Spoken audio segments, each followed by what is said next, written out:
நாங்கள் கிளம்புனது என்னவோ கோவிலுக்கு தான் கிளம்புனோம். போகிற வழியில் எங்கெங்கே போகணுன்றது தான். நாங்கள் ஃபஸ்ட்டு ஹோட்டலுக்கு போயிட்டு சாப்பிட்டோம். சாப்பிட்டு முடிச்சதுக்கப்புறமா நாங்கள் போகும்போது ஒரு வயல்வெளியை பார்த்தோன்னே என் குழந்தைங்க வந்துட்டு இறங்க ஆரம்பிச்சிட்டாங்க. அம்மா போகலான்னு சொல்லிட்டு சரின்ட்டு போனதும் அங்கே போயிட்டு வயலெல்லாம் வேஸ்ட் பண்ணல. அதில் அந்த நெல் எப்படி விளையும்னு சொல்லிட்டு எங்கள் பசங்களுக்கு சொல்லிக்கிட்டு எல்லாத்தையும் காமிச்சிட்டு இருந்தோம்.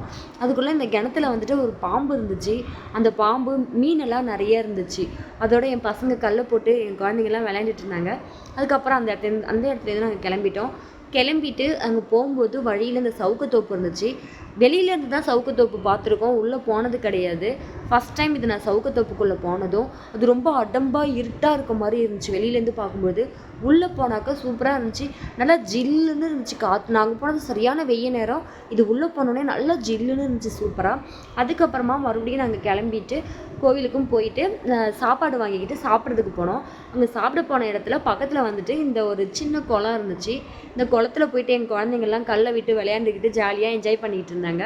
இது முடிச்சுட்டு அங்கே மலை மேலெலாம் பார்த்துட்டு வரும்பொழுது இந்த பப்பாளி தோட்டம் இருந்துச்சு. பப்பாளி பழத்தை தான் சாப்பிட்ருக்கோம். வாங்க போகலான்னு சொல்லிட்டு தோட்டத்துக்கு போய் விளையாண்டுட்டு அதுக்கப்புறம் விஜய் அண்ணா கொடிக்கு போயிட்டு அங்கே போயிட்டு அவங்க பேரெல்லாம் அதில் எழுதி வச்சுட்டு கிளம்பிட்டோம் வீட்டுக்கு. அவ்வளோதான்.